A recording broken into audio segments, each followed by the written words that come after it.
However, he kindly agreed to make his paper available. It is distributed, his paper is distributed on the documentation desk outside the room and will be posted as well on our website. With this, our next speaker is Mr. Makarim Wibisono, Ambassador Makarim Wibisono, United Nations Special Rapporteur on the situation of human rights in the Palestinian territories occupied since 1967. Mr. Wibisono has served in a number of UN bodies in various capacities in the course of his diplomatic career, including as the PR of Indonesia in Geneva and New York, as the chairperson of the UN Human Rights Council, as president of UN Economic and Social Council, and as chairperson of the Group N77, and he is also my former boss, my mentor. With this, we are very pleased. I am very pleased to invite Ambassador Wibisono, and the floor is yours, sir. Thanks, Mr. Chairman, for your introductory remark. I'm delighted to be here and would like to take this opportunity to extend my thanks to the Committee on the exercise of the inalienable right of the Palestinian people for convening this important and timely conference. I have been asked to speak on the topic of leveraging United Nations mechanisms to uphold international law and human rights in the context of the Israeli-Palestinian conflict. For the purpose of the discussion, I will focus on human rights mechanisms, but before I address the question directly, I would like to start by laying out why human rights are so central to the two-state solution and to achieving peace. The simple message I would like to convey, and which I also made to the Human Rights Council in March 2015, when I presented my report on the human rights situation in the occupied Palestinian territory, is that peace starts with respect for human rights. Globally, the Universal Declaration of Human Rights tells us that the inherent dignity and the equal and inalienable rights of all members of the human family is the foundation of freedom, justice, and peace in the world. And that, I quote, "It is essential if man is not to be compelled to have recourse as a last resort to rebellion against tyranny and oppression, that human rights should be protected by the rule of law." That the absence of respect for human rights and international law has been a key factor in exacerbating the long-standing conflict of Israeli and Palestinian and hindering its resolution. It's also a truth which has been articulated by many distinguished authorities long before I took up my mandate. In 1997, one of my predecessors, Special Rapporteur Halinen, noted that, I quote, "Building up the trust and confidence necessary for sustainable peace in the area is difficult, if not impossible, without determined efforts to suppress human rights violations." In 2011, former High Commissioner for Human Rights, Madame Navi Pillay, said upon her visit to Israel and the occupied Palestinian territory that, I quote, "The politics of conflict, peace, and security are constantly leading to the downgrading or setting aside of the importance of binding international human rights and humanitarian law," end quote.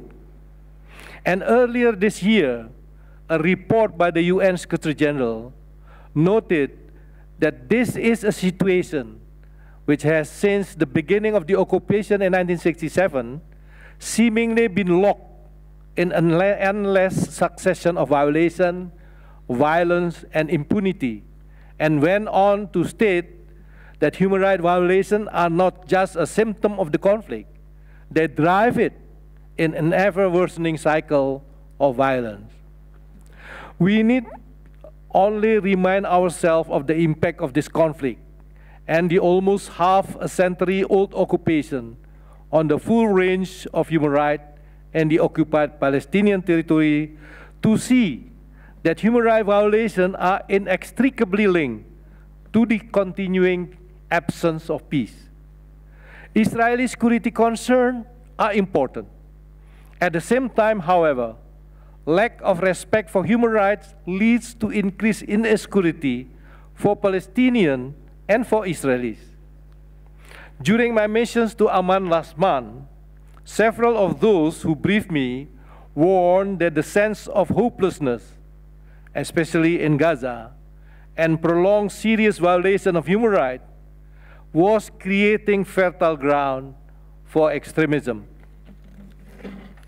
Israeli settlements on occupied Palestinian land are illegal under international law and are central to the host of infringement of Palestinian human rights, including the right to self-determination. It is possible to chart the increasing fragmentation of occupied Palestinian territory year by year, especially in Area C and in and around East Jerusalem, and rendering the discussion of two viable states increasingly difficult to realize. Similarly and tragically, it is not uncommon to hear the expression, the latest escalation of hostility in Gaza, and reference to the fact that a 7-year-old child in Gaza will by now have been traumatized by 3 rounds of hostilities. Even in times of relative calm, the Israeli blockade suppresses the realization of human rights in Gaza. By all accounts, and as distinguished delegate present here today know all too well, the situation across the occupied Palestinian territory is untenable. Generations of both Palestinian and Israeli have been caught up in this conflict and have suffered as a result. My own mandate focuses on allegations of Israeli violation, but I'm not blind to allegations raised against Palestinian actors, and indeed both form part of the context of this conflict. A concerted effort to address violations and protect human rights would allow confidence build and a serious peace process to take hold. Repeated violation only antagonize Israeli-Palestinian relations. I am frequently reminded of the wise observation that you cannot shake hands with a clenched fist. Returning to the question of the role of the UN mechanism to uphold international law and human rights, such mechanisms as, for example, the Universal Periodic Review, which Israel underwent last year, and human rights treaty bodies, which since Palestinian accession to a number of treaties last year, now both Palestine and Israel will be periodically reviewed by, can be very important in engaging with the concerned state on human rights concerns and prompting improvement in practice and policy. Regarding mandate, specifically in the occupation Palestinian territory, examples include the Committee on the Exercise of the Alienable Rights of the Palestinian People, hosting this conference, the Special Committee to investigate Israeli practices, and indeed my own mandate. Each of these report and make concrete recommendations with respect to improving compliance with international law, especially human rights law and international humanitarian law. I should also note the role of fact-finding missions and commission of inquiry, the most current example, of course, being 2014 Commission of Inquiry on Gaza, which on Monday presented its report to the Human Rights Council.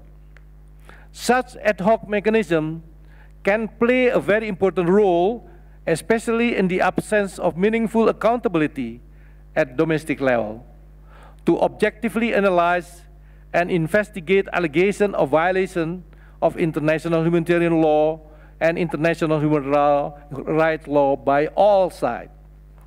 On the point of the effectiveness of this mechanism, I would argue that 2 interrelated factors are very critical. Firstly, the cooperation of concerned countries with the human rights mechanism in question, and the international community's insistence on such cooperation. And secondly, whether the international community recognizes human rights as being at the heart of the prospect for a sustainable peace between Israel and Palestine, and consequently utilizes and gives weight to conclusion and recommendation in the context of the peace process. Regarding cooperation, I can speak to the negative impact that Israel's lack of cooperation has had on the effectiveness of my mandate. Although all but one of my predecessors were able to visit the occupied Palestinian territory and their capacity as special rapporteur, even during formal non-cooperation by Israel, I have regrettably been unable to do so despite assurances made to the Human Rights Council at the time of my appointment. Whatever the reservation by Israel regarding my mandate and the fact that it is focused on alleged violation only by Israel as the occupying power, I believe that engagement with an independent United Nations mandate, such as my own, is the duty of any member state, as well as an indicator of commitment to human rights. Within the Israeli-Palestinian conflict, it is of course not only my mandate which has been affected by non-cooperation. Israel does not cooperate with the special committee to investigate Israeli practices affecting the human rights of the population of the occupied territory established in 1968, and didn't grant access to the occupied Palestinian territory to the 2014 Commission of Inquiry. On positive note, however, Israel did extend cooperation with the 2040 Board of Inquiry established by the UN Secretary General regarding incidents affecting UN's personnel, premises, and operation. However, if this is the exception rather than the rule for this mechanism, needless to say, the leverage that they could represent in terms of working toward concrete improvement will be weakened.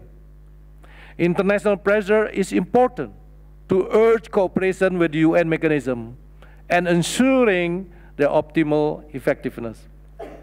Regarding the second mentioned factor of the need for political prioritization of compliance with international law and human rights standards, this is illustrated by the development after the ICJ in 2014 gave an advisory opinion authoritatively stating the illegality under international law of Israel's construction of the wall within the occupied Western Bank. 11 years later, the opinion and numerous references to it in the UN report and recommendation have not succeeded in changing the fact that the wall is still standing and is still under construction to this day. Similarly, human rights mechanisms have no power to compel the concerned state to address the recommendation they produce, whether it be the Human Rights Committee recommending in 2014 that Israel, I quote, acknowledge that the applicability of international humanitarian law during an armed conflict, as well as in a situation of occupation, does not preclude the application of the Covenant on Civil and Political Rights, or the Special Committee to investigate Israeli practices recommending in 2014 that Israel end the current practice of administrative detention.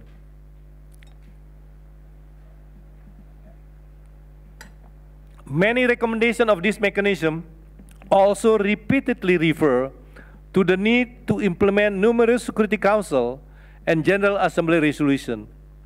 What is needed is to foster an environment which is politically less accepting of non-compliance with resolution and non-cooperation with the UN mechanism. I would like to emphasize that these mechanisms have particular contributions to make precisely as they offer an objective reality check of the situation through monitoring, investigating, and reporting from a legal and human rights perspective, rather than from a political one. This is significant to record violation and to give voice to the victims. This perspective ought also to inform the political negotiation, I would argue, to a much greater extent than it has appeared to have done to date. International law, including human rights law and international humanitarian law, provide a baseline of how state and people should behave toward one another. Justice and peace are intertwined, and therefore the work of UN mechanism can usefully inform political effort in order to advance a sustainable peace and a viable two-state solution. There is a responsibility on Israelis and Palestinians and on the international community to move toward peace and an end to violence and violation. This starts with a fundamental and mutual respect for human rights and international law, and with real accountability. Human rights mechanism can play an important role, but the international community must take the next step to ensure their full effectiveness, both by insisting on cooperation as well as recognizing that realization of human rights must be at the heart of the agenda in any discussion toward peace. It is imperative that no exception ever be accepted to the universal application and protection of human rights. It is up to the international community as a whole to utilize human rights mechanism effectively to create an environment where impunity is no longer tolerated and human rights are not treated as something which can be set aside for political exigencies, but rather is treated as a key to achieving a sustainable peace. I thank you, Mr. Chairman.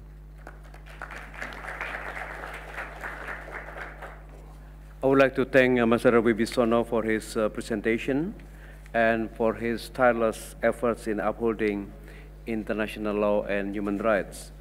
On behalf of the committee, I would like to express once again our deep appreciation for taking the time out of your busy schedule to join us here today. Excellencies, ladies and gentlemen, our last speaker in this session is Mr. Omar Abdul Monem Rifai. He is the Director of the External Relations Department of the United Nations Relief and Works Agency for Palestine Refugees in Near East, UNRWA. Mr. Rifai has had a long career as a Jordanian diplomat and was a member of the delegation to the Jordan-Israel peace talks in 1994. He was director of the Jordan Institute of Diplomacy and Secretary General of the ministry. The floor is yours, Mr. Rifai. Thank you, Mr. Chairman. Your Excellencies, ladies and gentlemen, distinguished guests, allow me at the outset to say what an honor it is to be addressing this august body at the United Nations International Meeting in support of Israeli-Palestinian peace. The question of a just and lasting peace to the Palestinian-Israeli conflict has been at the center of efforts to find a regional solution to the instability and extreme turmoil of the Middle East. It has also been the main motivator for international efforts to find an equitable end to the suffering of the Palestinian people. The conflict itself has lasted for 67 years, and it was a direct reason for the agency which I represent today, the United Nations Relief and Works Agency for Palestine Refugees, or UNRWA, being created. In December 1949, United Nations General Assembly Resolution 302 gave birth to UNRWA, and 6 months later, in May 1950, the UN agency was delivering services to more than 700,000 Palestine refugees in what remain today the 5 areas of UNRWA operations: Jordan, Lebanon, Syria, the West Bank, and Gaza. Today, we speak of over 5 million registered Palestine refugees in the region. This equates to the population of Norway or Singapore. There are 700 schools run by UNRWA, with 22,000 education staff for 500,000 boys and girls. An astonishing achievement. This is the equivalent of running the education services of any major world city, but in areas experiencing war, occupation, and blockade. In addition, there are 131 clinics run by the agency with 4,000 health staff for an annual average of 3 million people served. All this and more that UNRWA provides is occurring at a time when the agency is facing its most severe financial situation, one that is unprecedented in its 65-year history. Ladies and gentlemen, after being refugees for 67 years and under occupation for close to 50, Palestine refugees presently face an existential crisis. Their isolation, exclusion, and dispossession represent a time bomb for the region, a denial of dignity and rights that must be addressed. But what does it actually mean to be a Palestine refugee today? Being a Palestine refugee in Gaza means being a victim of a blockade that affects every aspect of one's life and being dependent on food aid while being educated and wishing to be self-sufficient. Being a Palestine refugee in Aida camp near Bethlehem today means living under the fear of daily incursions and detentions and the anguish of denied access to opportunities. Being a Palestine refugee today in Nahr al-Barid in Lebanon means trying to cope with the frustration of still living in miserable temporary shelters 8 years after the destruction of a camp. Being a Palestine refugee in Syria today means suffering a savage war and being exposed to relentless violence, which has displaced over half of the 560,000 refugees living there before the conflict erupted. And yet the Palestine refugees stand firm in their resolve to withstand the unending tragedy they must endure.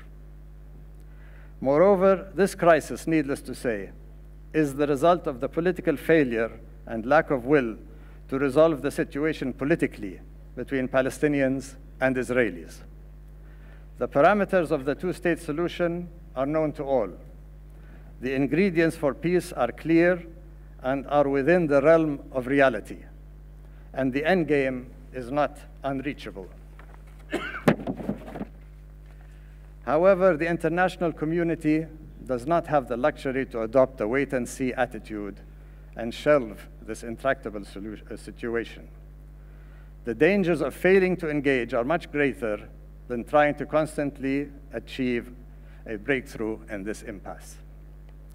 And all this must happen under a sense of profound alarm with regard to the heightened instability across the Middle East, including armed conflict and the rising tide of relentless extremism that shows little sign of subsiding.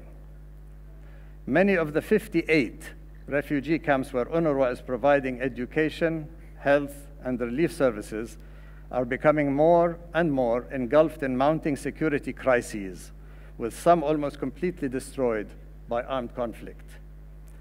This has unfortunately resulted in unprecedented numbers of Palestine refugees becoming extremely vulnerable politically, socioeconomically, and physically. Whole communities are unraveling, and this negative general downturn adds to an environment in which extremism so easily takes hold. Distinguished guests, As the region is becoming increasingly turbulent and unstable, the world does not have the luxury of doing nothing. It is high time to engage, even at a price of taking some political risk.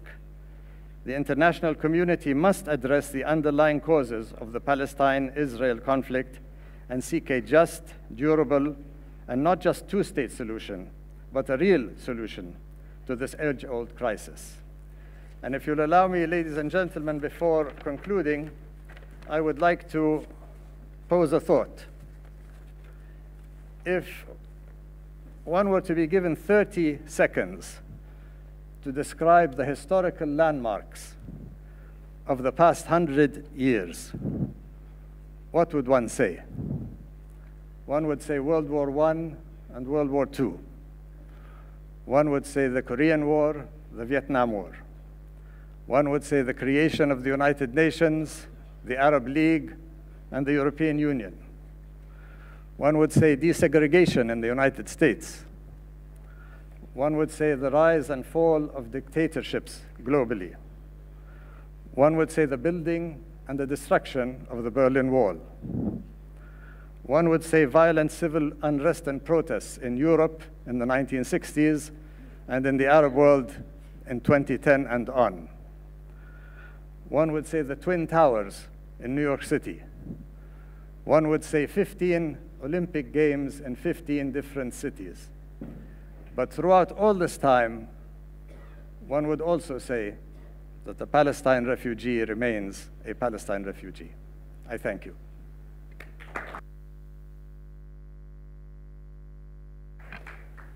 Thank you very much, Mr. Rifai, for joining us today and for his presentation on RUA's activities in Gaza. Thank you very much. We would now like to start our discussions. Participants are welcome to ask questions or make comments on the presentations they have heard. We shall take comments or questions from the audience. Then our speakers will have the opportunity to respond. Please and kindly identify yourself at the beginning and keep your interventions as brief as possible. I recognize distinguished representative of Jordan. Thank you, Mr. Chairman. Mr. Chairman, actually, I have a simple question for Mr. Mladinov. He mentioned, and I quote, the issue of preserving the two-state solution from the perspective of international law. I would like to know what does he mean by that. Is it another Security Council resolution, or he has in his mind something else?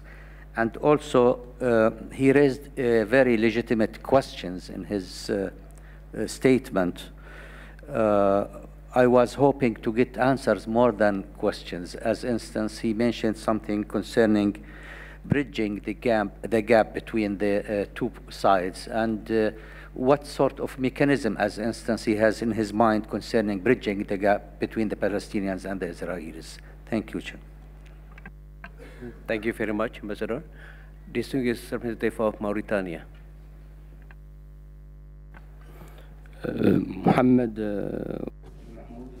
My name is Mohammed Mahmoud. I'm first counselor at the Mauritanian Embassy. I would like to thank you for organizing this meeting, and we wish you success. I have a question that I addressed to Mr. Nikolai Mladinov. What are the available means that the UN and the Quartet can use to pressure Israel to resume negotiations as soon as possible? Thank you very much. Distinguished representative of South Africa.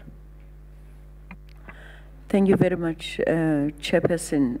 My question is to the first speaker. He mentioned that something very critical, that we need to support Palestinian unity and reconciliation. And it's a question many of us grappling with rather. How do we do that? Thank you very much. Would any other colleague like to take the floor? I see none. If I could perhaps take the opportunity to ask also a question, especially to Mr. Mladinov and Mr. Salhi, because both of the resource persons have spoken about negotiation process, the structure, composition, everything. I'm just wondering, because Mr.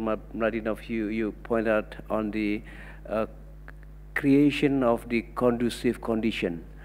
What kind of conducive condition that would bring negotiation back on track? Mr. Mladinov has mentioned about international, about on the ground, and also the national unity. So I think if you could kindly also respond, Mr. Sahi, to this question. And I would, with this, like to give the floor back to the resource person from the very right, from Mr. Makarem, if you would like to add something as your concluding remark as well, Ambassador.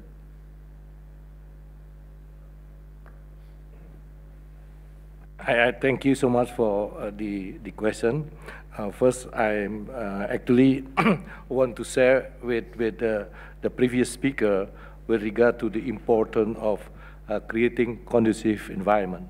What does the conducive environment mean? Means that in the ground there is such kind of like a trust and confidence that each parties are actually sincerely want to engage in a negotiation which is constructive one. Secondly, we have to also address the issue of accountability, because I do believe that any conflict should start it with the addressing of the violation of human rights, because violation of human rights is actually the cause of the conflict itself. Secondly, that this is important to have such kind of like a creating hope in the ground. I interviewed in my 2 visits in the Middle East, people in Gaza and the West Bank. It seems that there is such kind of like a situation that they don't see a light at the end of the tunnel. So there is no hope, in the view. So I'm a little bit worried to see that situation, because this psychological state is a very vulnerable for any idea that can be seen as an alternative to the current situation.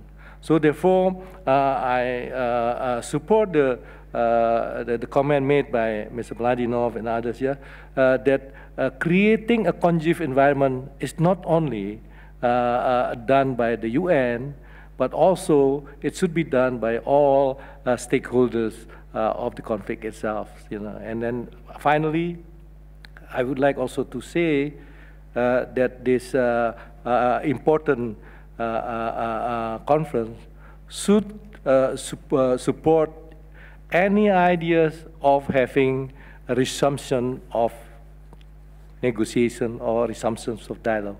It is better to have talks rather to engage in violence. Thank you. Thank you, Ambassador. Mr. Rifai.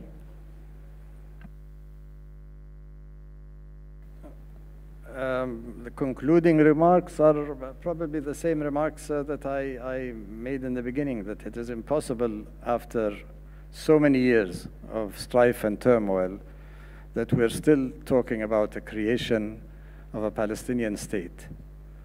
It is unimaginable that the world can do nothing. And I rest my case at that.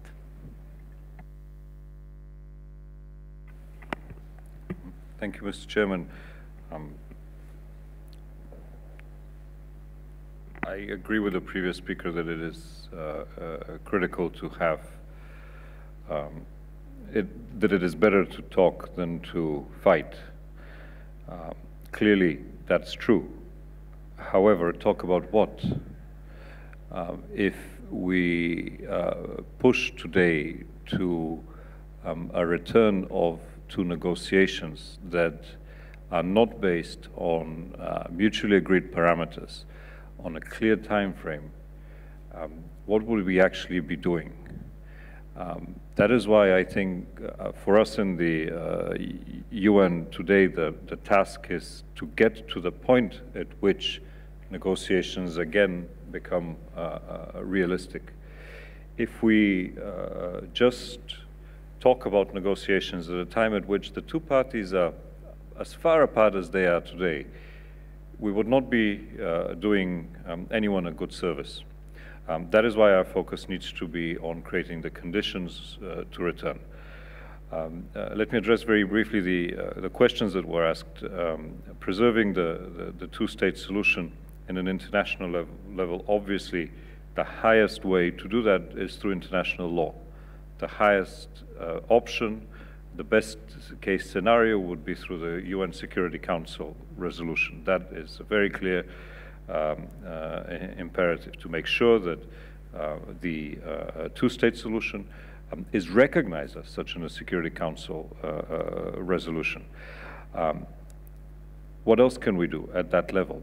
Well, certainly we can stop mincing our words, and we need to be clear about what is happening on the ground, what our assessment of the situation on the ground is, and what are the risks that the two parties, in fact, not just one side, but the two parties face. And I agree very much with the previous speaker who said that clearly the risks for one side, the part that is under occupation, are greater than the risks that are for the other side that is occupying.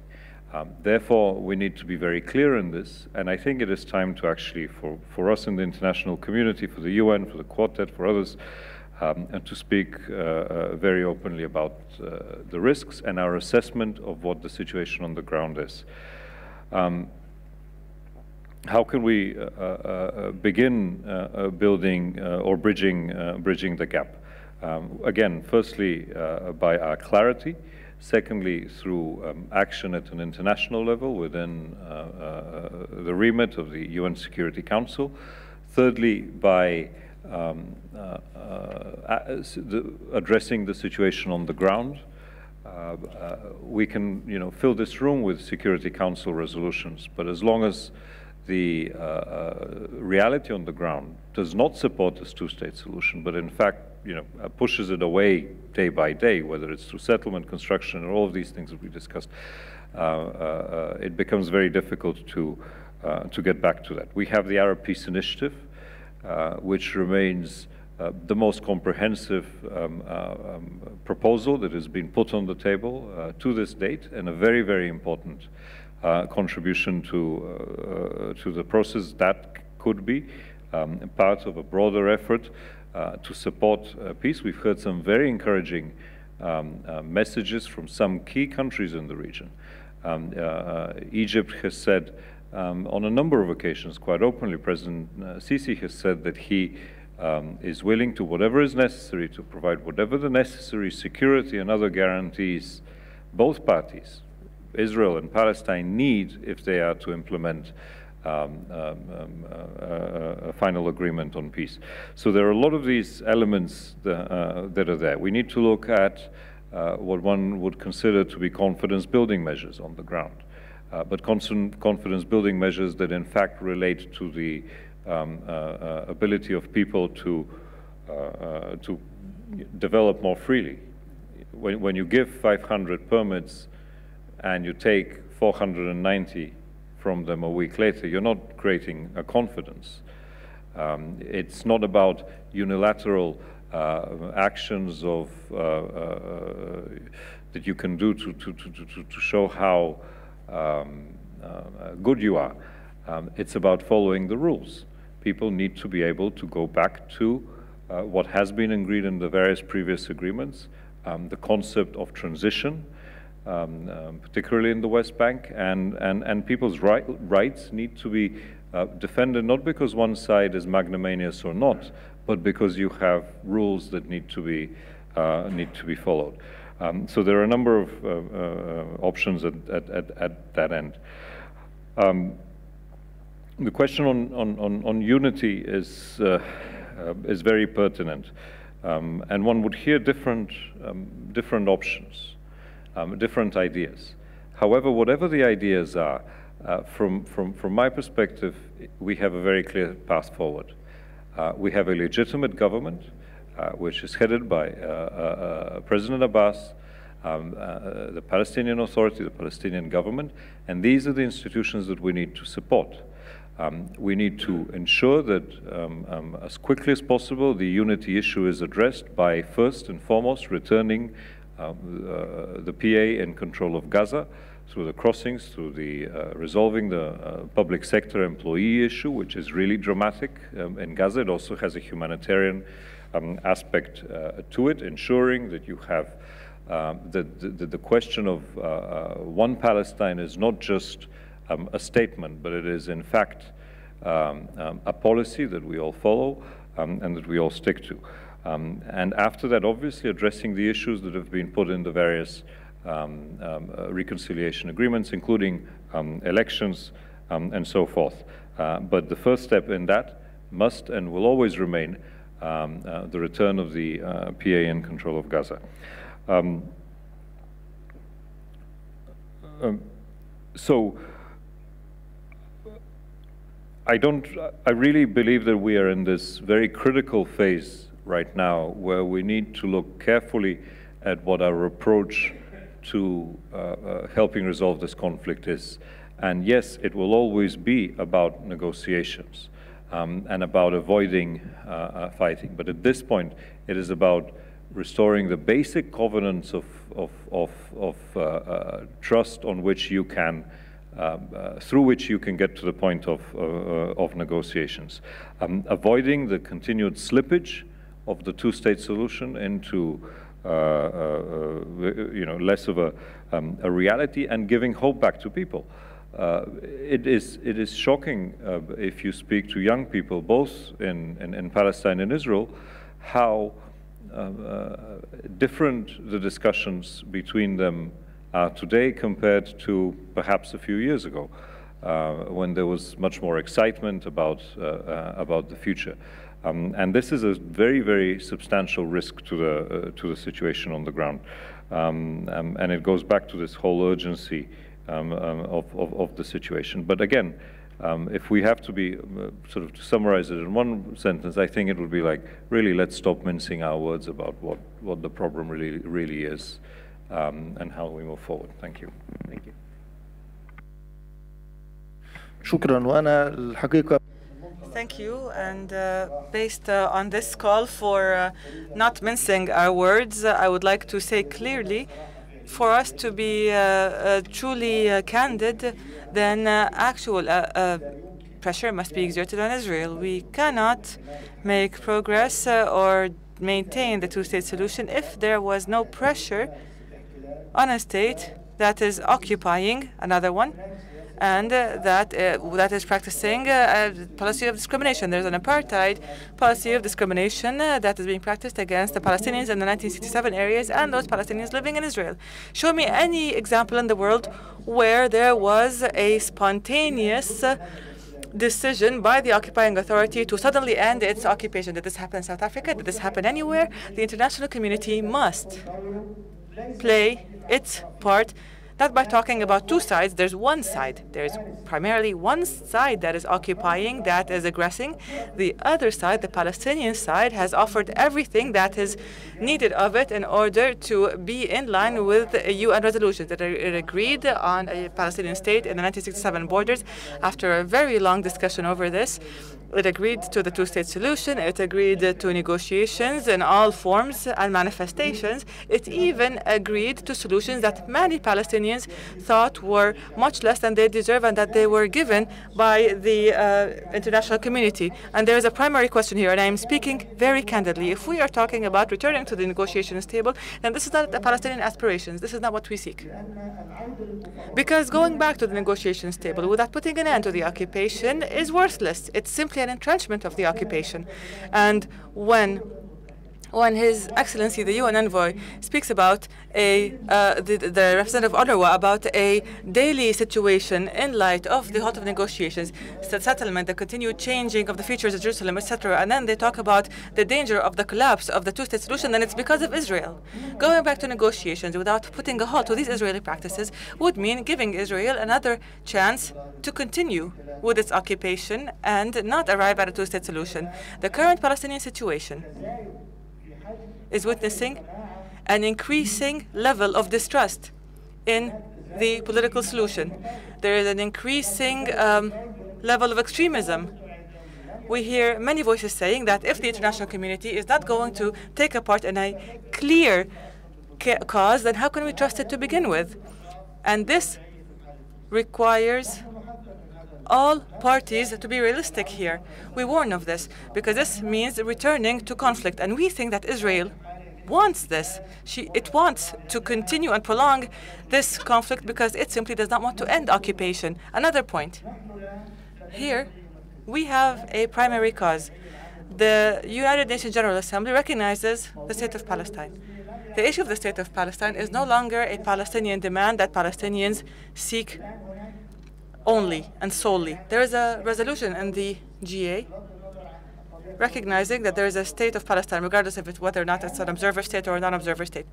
The international community, does it want to end the occupation of the state that it recognized as a member or not? Israel, to this day, does not even want to recognize this concept. The state that Israel wants is a state that was designed according to a political decision. When the negotiations end, a Palestinian state will rise according to the way that Israel envisions the state, whereas in reality, the state of Palestine must be a manifestation of the Palestinians' right to self-determination, and there is a GA resolution recognizing it. So, is the world willing to support the state that it recognized to end the occupation of its land or not? Not to go back to negotiations as if this resolution never happened. Therefore, the Palestinian efforts will continue and will go towards Security Council, the GA, and will use the different international mechanisms and the UN organizations and all means to pressure in order to focus on one main issue, which is ending occupation. Regarding Palestinian reconciliation, I was a member of the delegation that has negotiated the latest ceasefire after the aggression on Gaza. And I was there every time we agreed on reconciliation with Hamas. Very simply, I would say that the possibility to reach an agreement among Palestinians is there, but it needs a political prospect. In 2006, during the elections, those elections took place once there was an agreement between President Abbas and Hamas on making Hamas a part of the Palestinian rule. Indeed, elections took place under international control and with an international support. And Israel agreed to those elections, knowing that Hamas is an integral part of these elections. It even facilitated the access of candidates to otherwise difficult to access areas. And Hamas at that time agreed that the PLO would negotiate a Palestinian state with the 1967 borders. What happened after the elections was to block that endeavor. The political process stopped, the election results were defeated, and then difficulties started in the relationship with Hamas. In all candor, I would say now that if we want reconciliation among Palestinians and we want the West Bank and Gaza to be contiguous and let the West Bank or the Palestinian Authority control Gaza, then there should be a political prospect so that the extending the control over the West Bank and Gaza has a meaning. Otherwise, the Palestinian Authority would need to stop relations with Israel and stop commitments. How can this authority justify even extending control over Gaza? on that basis. Therefore, there should be a political prospect that would support reconciliation so that thereafter everyone would join a unified political rule that would be the base of the Palestinian state. Thus, internal reconciliation would have also a prospect and would be much more meaningful than it is now. Therefore, I would conclude by saying that there should be an integral plan of 4 axes, starting with an international conference that would end the occupation and allow for overseeing the negotiation process. Secondly, ensure appeasement among the Palestinian parties and between Palestinians and Israel. And thirdly, support a national unity government in Palestine that would lead this whole process until negotiations are ended. And thus the political prospects would be different. If there is international support, then things would surely develop seriously among Palestinians, and reconstruction of Gaza would take place without hindrance by Israel. I will conclude with the following. Palestinians have recognized the state of Israel on the basis that there was a political process that would lead to a Palestinian state. But if this doesn't happen, then the Palestinians will back down on the whole results of the Oslo process, including the recognition of the state of Israel, because this recognition is contingent upon the recognition by Israel of Palestine also. Therefore, if this recognition is not mutual, then the Palestinian public will not sanction this process. We cannot we only recognize a peace on the basis of a two-state solution. Therefore, things cannot go on if there is no recognition by Israel. Therefore, if there is no international support that would lead to this two-state solution, then nothing will happen. Internationally, there is a position against settlements. There are a number of parameters set up by Europe. Therefore, shouldn't there be a unanimity, an international unanimous position to exercise pressure on Israel so that it complies? And there is unanimity on the two-state solution, provided there is a real recognition by Israel to prepare the way for a Palestinian state. Netanyahu, during the elections, said that there won't be a state of Palestine under his rule. And his main ally, Yehudi, rejects the idea of the state of Palestine. Therefore, why aren't Israelis required to repeat that commitment? And why wouldn't the Israeli government recognize clearly that it recognizes a solution on the basis of a Palestinian state? This is the kind of candor needed of the international community, otherwise apartheid will remain. Thank you. Thank you very much. I have received a request for the floor from Ambassador Al-Majali, Ambassador of Jordan. I think the floor is yours, sir. Thank you, Mr. Chairman, for this late intervention. Actually, I just wanted to mention something, a comment about what we were hearing yesterday and today. Some 20 years ago, I was in Gaza, the first Jordanian representative there, and I was watching the Palestinian children giving roses to the Israeli soldiers withdrawing from Area A, the cities, the Palestinian cities occupied. And we had the feeling that time that the outcome of the peace process with the Palestinian state is just around the corner. And 20 years later, I'm the same person now here, listening to 4 panelists talking about political issues, and my colleague talking about Arwa facing problems and the human rights in the occupied territories. And yesterday, or this morning actually, I was listening to the gentle lady from the Knesset when she replied to my comment, and she mentioned that when the voters went to give their ballots, then this what the outcome came to the Israeli leadership when I was criticizing and mentioning something concerning the courage to go ahead with peace.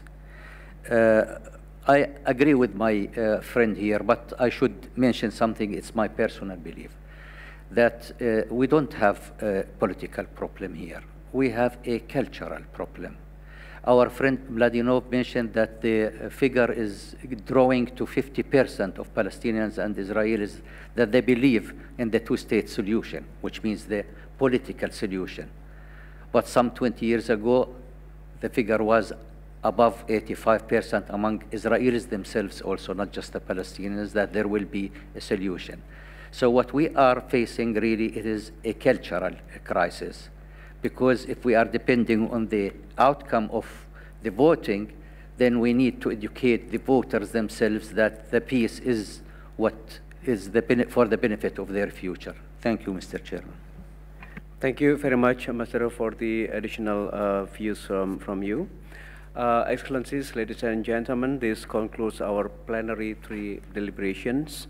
On behalf of the committee, I would like to express our deep appreciation to the distinguished speakers who share their knowledge and experience with us.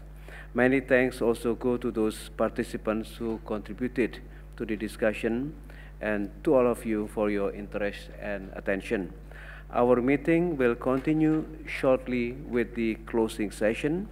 We will now suspend the meeting and invite you for a 10 minutes coffee break while we prepare the room for the closing session. With this, the meeting is suspended.